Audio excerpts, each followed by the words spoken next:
একটি মেয়ে দৌড়ে অনেক পিছে খেলা শেষ করলো। তার বাবা যখন উচ্ছ্বসিত হয়ে হাততালি দিচ্ছে, সে বলল, বাবা, আমি রেসে 15th হয়েছি। বাবা, তুমি ফার্স্ট হয়েছ 30 জনের মধ্যে।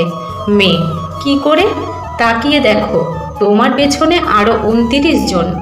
মেয়ে, খুশি হয়ে, কিন্তু বাবা, সামনেও যে 14 জন রয়েছে। বাবা, তার কারণ ওরা আরও বেশি প্র্যাকটিস করেছে, পায়ের মাসেল শক্তপোক্ত করতে যত্ন নিয়েছে। পরের বার তুমি আরও ভালো করে চেষ্টা করো, নিশ্চয়ই আরও ভালো হবে। মেয়ে, খুব খুশি। বাবা, আমি খুব চেষ্টা করব, অনেক প্র্যাকটিস করব, আর পরের বার ফার্স্ট হব। বাবা, অল দ্য বেস্ট। কিন্তু মনে রেখো, পরের বারও এই রেস বা কোনো না কোনো রেসে কেউ না কেউ তোমার থেকে এগিয়ে থাকবে, আর কেউ না কেউ থাকবে তোমার থেকে পিছিয়ে। সে নিয়ে কখনো মন খারাপ করো না, বরং সামনে যারা থাকবে তাদের সাফল্যে আনন্দ করো, কারণ তাদের মধ্যে সত্যিই এমন কিছু আছে যা তোমার চেয়ে আলাদা।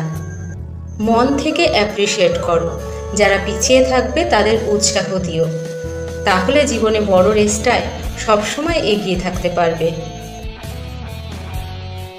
নিজেকে কখনো অন্য কারো সঙ্গে তুলনা করো না, কারণ প্রত্যেকের পরিবেশ, পরিস্থিতি, সুযোগ, দুর্যোগ, প্রতিভা সব আলাদা আলাদা হয়। কোনো না কোনো জায়গায়, কোনো না কোনোভাবে প্রত্যেকে সেরা হয় নিজের নিজের জায়গায়।